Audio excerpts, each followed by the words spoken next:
they are very colorful, as you can see, and it's a way they express their feelings, their emotions, all the feelings they felt during the consummation of peyote. And also the Huicholes tell their stories through our creations. Everything they feel, everything they lived, they represent it in their art, and they use animals and nature features to represent them, such as trees, mountains, animals, everything related to nature. Huichol today. Huichol is a community that still lives the same way they did 1,000 years ago. They don't have houses, they live with no electricity, with no education. This is because Mexican society has pushed them so far, like so bad. They have to protect themselves, their culture, their tradition, their rituals, everything.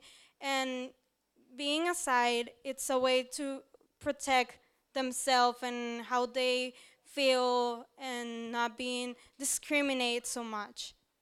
And the government also doesn't help in the generation of the Huichol. The government is trying to destroy their village, building houses for Mexican people, and that's why the Huichols are left aside because they don't want they're preventing it. So yeah. Now the power of women. We are going to show you the role the woman plays in the indigenous communities.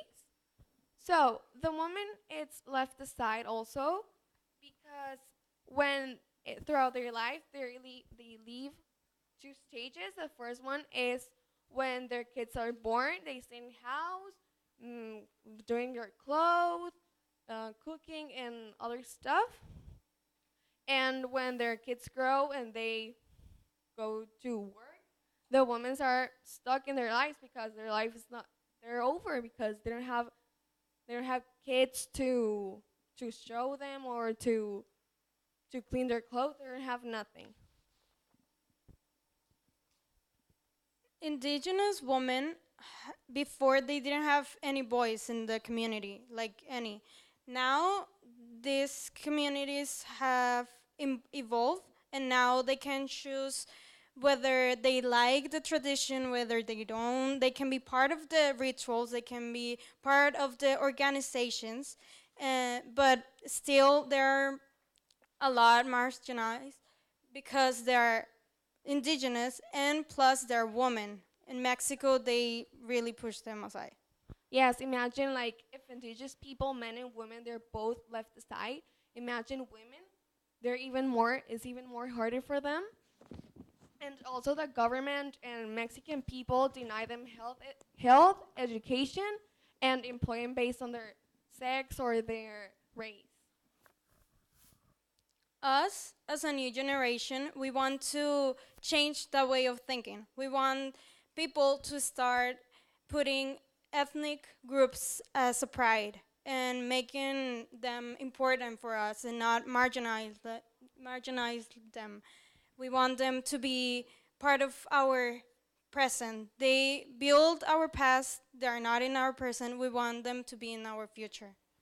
Because they're who we are. We are now who we are because of the ethnic groups, and we don't take advantage of that. So it's important for us, for the young people, and also for everybody to share with everybody that indigenous people are important and they're who we are. For example, our shirts are indigenous, are from these communities. They are made by hand.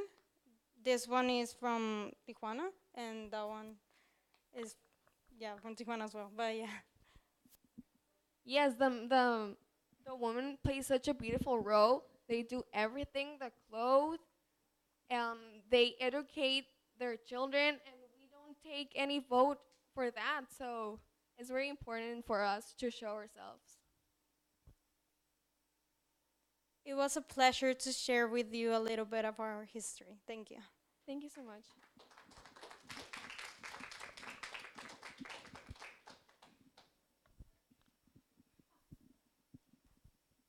First of all, thank you so much. I'm jumping in sort of to speak more about the Mexican American perspective. So I know you guys talked about more about the indigenous culture in Mexico. I'm going to elaborate more about the Mexican culture in America. Me being a daughter of two immigrant uh, parents, so I can probably talk about similar sort of cultural aspects to the indigenous culture in Mexico. So both my parents were born in San Luis Potosi, which I'm sure you guys are familiar with, and they were about 18 or maybe 20 when they came to America. And of course, they had very similar sort of cultural background, just as sort of the indigenous people are, and also in Mexico, are also Catholic. They also have a very Catholic conservative background, and that also translates into America. I guess what's I would say the issues with sort of translating and sort of carrying down those values to their children can be sometimes difficult, especially in American setting and American society. Their culture, the cultures and their values are very different. So if you know, as a child, as a first generation immigrant, it's hard to balance those different values. So yeah, just to sort of elaborate on that. I guess you could say it was very different growing up, especially when you speak two languages, Spanish and also English as well, especially in schools when you're sort of told to assimilate and to speak English only. I mean, I spoke Spanish at home, but I spoke English at school. So it's trying to balance those things as well and trying to also carry on the culture of the food as well.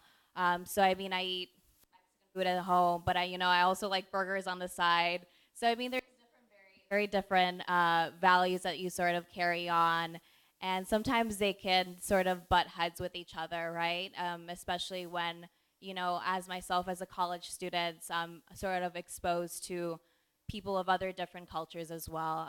So it's trying to balance that all together, and I sometimes it can be very difficult to carry down those values. Like for example, I think some sort of notions that people don't understand about Mexican culture and American society is, like, for example, Cinco de Mayo is not something that Mexicans actually celebrate. It was just sort of a battle that Mexico won.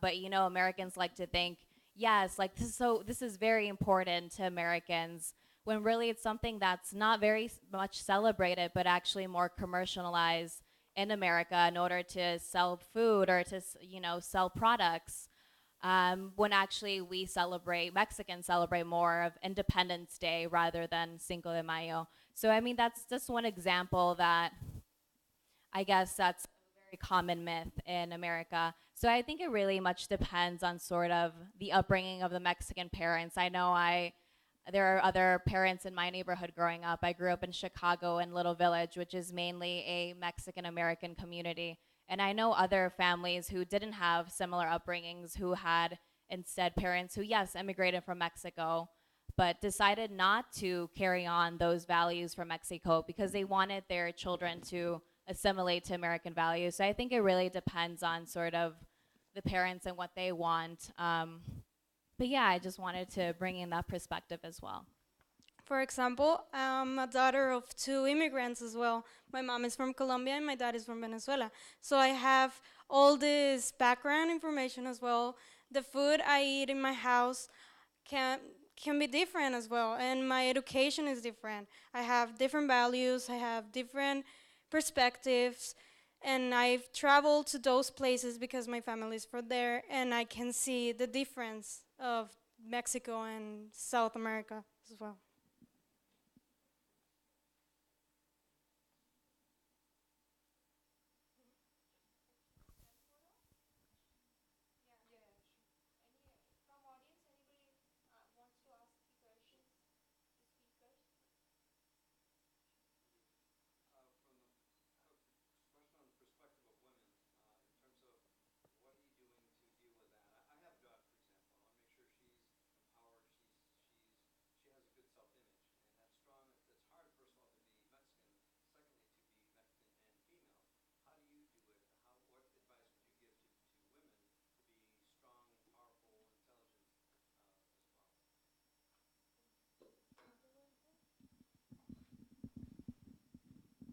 Well, being Mexican and being a woman, it's you have to be proud of, and just stand up for yourself. Don't be shy. Don't take something for granted. Just say what you feel and stand up for yourself. Also, feeling good, like feeling proud, like she said.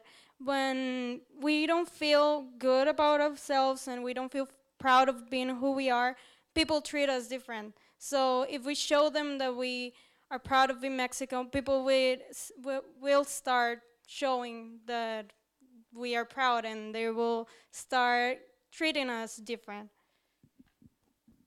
I think it's also about making sure your daughter has the skills to be able to go out in society and to feel confident in what she does. So I think it's just encouraging just her passions in life and the things she likes to do. And even if she may like things that are deemed more masculine, let's say if she wants to know how to, I don't know, work with cars, even if you think that's more masculine, like let her explore those types of things, because when she's out there in the world and she feels like she's competing with other males or competing with people from different backgrounds, like I think building that confidence will really bring out that empowerment that she really needs. Another question.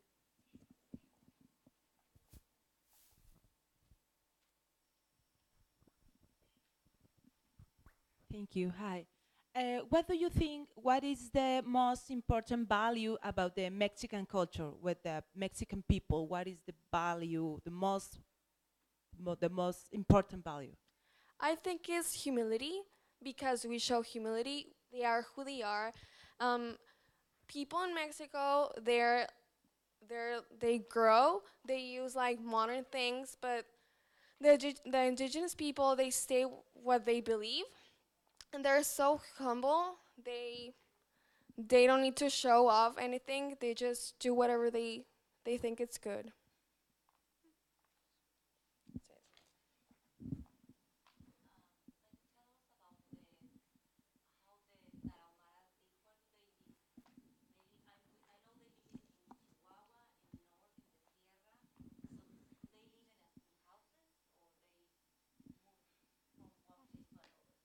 They move from cave to cave. They it's a constant change. They change from one place, they're nomads. So they change from one place to another and people change.